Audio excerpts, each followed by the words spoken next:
central bank level, being able to settle with each other is infinitely important. The faster, the cheaper, all of those things that you would hope for at a commercial banking level, things that R3 enables, or technology like Ripple to bring down transaction cost and time and increase throughput. Like Ripple to bring the U.S. as a global leader. The dollar is the peg currency that we use for a lot of jurisdictions. That's a bit of a privileged position. However, as globalization has impacted or started to become more prevalent within finance as a global leader. The dollar is the peg currency that we use for a lot of jurisdictions. That's a bit of a privileged position. However, as globalization has impacted or started to become more prevalent within finance, that's been quite disruptive. And I think when you look at things like tokenization or security tokens, you've mentioned, as Loretta said earlier, there are existing security laws. Whether they're tokenized or not, a security is a security is a security. Now, I think that it's up to the industry to look at how they look to develop a number of these new types of packaging for securities to ensure that they can go to market in a way that is compliance first, right? So I think that would help adoption and acceleration a little bit. The competitive nature of global finance, coupled with the innovation and things emerging, not just China as an example, but Libra really, I think, brought the tokenization disruption to the government forefront. So it became really prevalent in their minds that a corporate or a technology company, or basically anyone who wasn't a sovereign money issuer, a central bank, could potentially create something that allowed people to transact with each other globally without that governmental intermediary. And I'm not going to say that one is good or bad, but that idea around creating frictionless transacting and being able to ensure that more people have access to financial services should really be at the heart of whatever the tokenization of any kind of fiat currency is. So, I think at the moment, the U.S. has absolutely woken up. The regulators there have been globally more apt to take action. Sometimes they are, in the form of warnings. Sometimes they, we're starting to see cases settle now, not just at a national level, but at a state level, and which does impact that kind of national policy making, the decision making of national policymakers. The U.S. is very different, much like Europe, where you have independent states that can come up with policy on their own. So I think we're in a period of a lot of catalytic change over the next 18 months. And we have policymakers in the U.S. that are very forward-thinking. So, Commissioner Pierce has been very active, engaging the community to seek, feedback on some of the proposals that she's putting forward, which I think could have some impact. Very cool. Very cool. Thank you for that. It's interesting times that we're in right now. I believe we're in a new paradigm shift.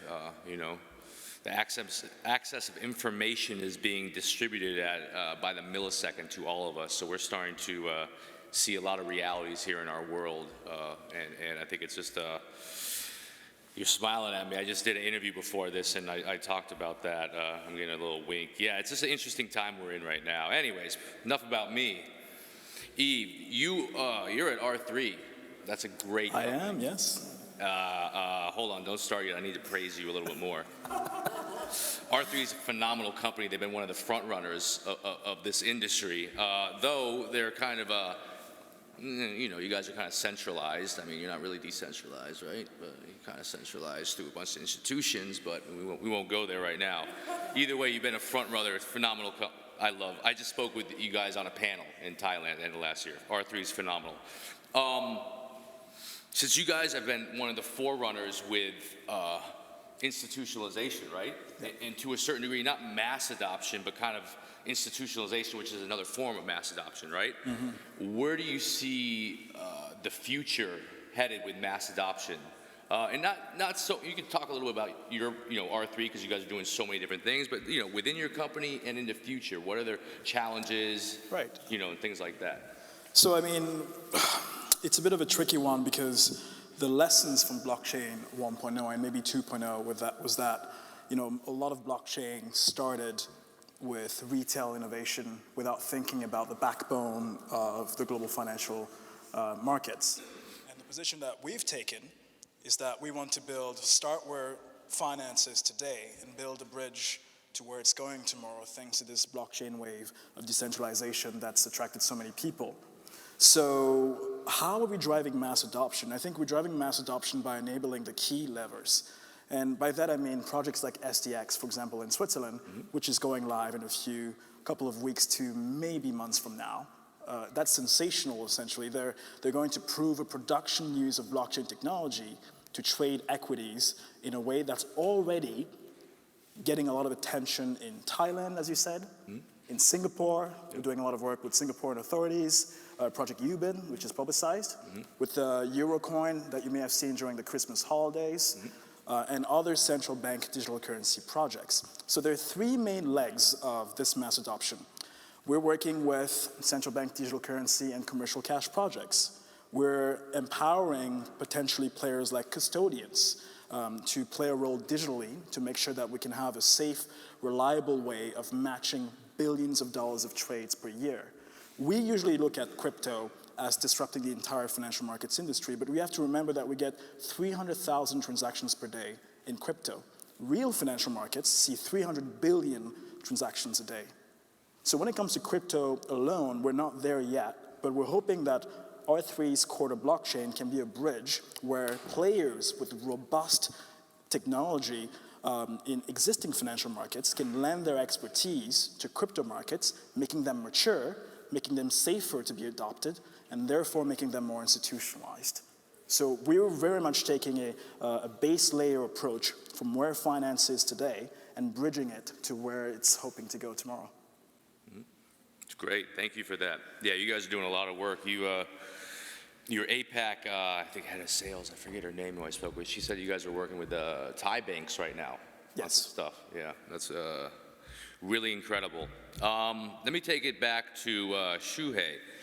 I think let's move into kind of a hot topic right now. Obviously, central bank digital currencies is hot right now. Everyone's talking about it. We've had a lot of panels, keynotes on it. I kind of want to address it from a different angle, more of a political standpoint, and what that means to global economics, what it means to negotiation strategy, what it means to the future powerhouses and global leaders, different economies, and the kind of power struggle we're seeing right now between China and the US. I think it's really interesting. Teane, why don't you touch on that? How a non-biased point of view, okay, because we know you're American. Hold on, I didn't even ask the question yet.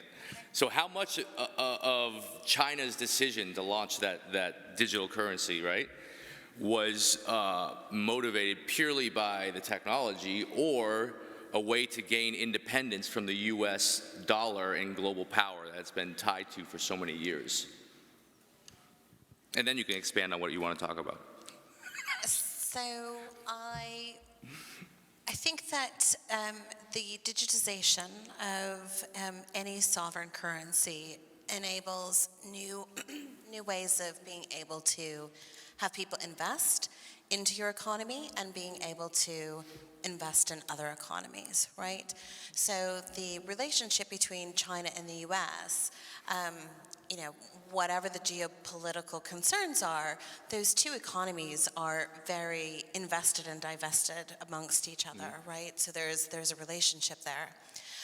If I were China and I were able to create an environment in which I were able to offshore my currency, which has traditionally been, only onshore unless you're looking at RMB, which didn't really take off the way that I think China had hoped that it would. This is a new opportunity to try to offshore their capital again. So if we look at the way global money works within a commercial banking system or at the central bank level, being able to settle with each other is infinitely important. The faster, the cheaper, all of those things that you would hope for at a commercial banking level, things that R3 enables, or technology like Ripple to bring down transaction cost and time and increase throughput. So a central bank level, being able to settle with each other is infinitely important. The faster, the cheaper, all of those things that you would hope for at a commercial banking level, things that R3 enables, or technology like Ripple to bring down transaction cost and time and increase throughput. So a CBDC, we talk about it in the context of, a crypto asset. It's really not a crypto asset. It is a digital asset, but it's really just the digitization of a fiat currency. And there's a number of ways that we digitize transactions today. So, I think that it's getting a lot of news, but it's also a bit hyped, in my opinion. And we're starting to see those countries, take steps to digitize their sovereign currency now. And I don't think it's going to be very far off until it becomes a bit of a watershed moment where it just becomes the norm. Mm-hmm. Yeah, Cambodia is already, I think, either officially done with the process or just about to be done. So yeah, there's major steps headed in that direction. But I don't think it's necessarily a geopolitical, I think there are Right. probably elements of that within the speed to market, but I think it is more representation of the speed at which we're innovating Right. than it is necessarily in a response to a geopolitical tension between the two countries. Mm-hmm. And you know what also I like that you said, you really just highlighted, like, this is nothing, I guess it's special in essence, right? It's innovative technology, but really all this is a digitized asset. It's not some unique thing. And they touched on that as well in the last panel before me, talking about digital security. It's just wrapped in blockchain technology. And as we move more into institutionalization and mass adoption, I think we're going to start seeing that. And even I like to always say, I had a pitch deck going around with a company I worked with where we were raising money and stuff, and I was trying to figure out a way to bypass this level of thick skin with investors at an STO, and I'm like, all this is what Uber did for the taxi industry. It's just innovation. It's the same exact thing. Well, and I think that's what CBDCs, the promise of them could deliver, Right. is a demystification Right. of digital assets and a mainstreaming of the technology or what the technology can enable, so that it doesn't seem like these digital assets are weird, Right. fake, funny money on the internet. So Yeah. if I can jump in just for a second here, one more thing I think when it comes to CBDC is a lot of blockchain innovation in crypto today. You see people tokenize everything. I've seen everything from yachts to wine to horses to your scorecard. I don't know. The one thing that I'm seeing is, again, in Switzerland, you're seeing something fundamental where if the Swiss franc is available on a tokenized basis as a CBDC, then any blockchain application that has any kind of digital asset immediately gets more liquidity. And that gives a lot more experience then with the established liquidity venues to experience market making with these new type of instruments and make a lot of blockchain applications viable today. Because everyone here, I hope, knows that blockchain is not mainstream yet, because the minute you've tokenized anything interesting, you spend 2 years with a legal team trying to figure out how to bank on it, right? So that's going away with CBDC becoming more available. And I'm also noticing commercial cash. So there is CBDC at a sovereign level, so a country issuing a digital version of its currency. But then there's a window of opportunity for private commercial entities, like JPM Coin, for example, no comments there, to issue their own commercial cash that we can use to speed up these blockchain innovations and make them more viable. I hope that contributed to a bit of your point. It's not just a geopolitical matter, it's really to bring life to tokenization use cases, I think. Yeah. Mm-hmm. Great. Geniuses up here. I'm so fortunate I get to speak with them. Unfortunately, we're running out of time. We got about 25 seconds left, and as opposed to me just hogging the last few seconds, I promise I'm not going to do this. Let's have a little fun round of something. I want you to just give a yes or a no, okay? Speed round. Centralized or decentralized? Decentralized. You're at R3. I don't understand that. Well, I'll explain later. Tweet me. Yep. It was actually supposed to be a yes or no, but okay. And I think through the hubbub, we actually lost all our time. I'll add a few more. The next was going to be that famous, what is it? Jesus, blah, blah, blah. Who would you kill or marry? Anyways, bad joke. Oh, dear. A little too much here. All right. Thank you for our wonderful panel. Thank you.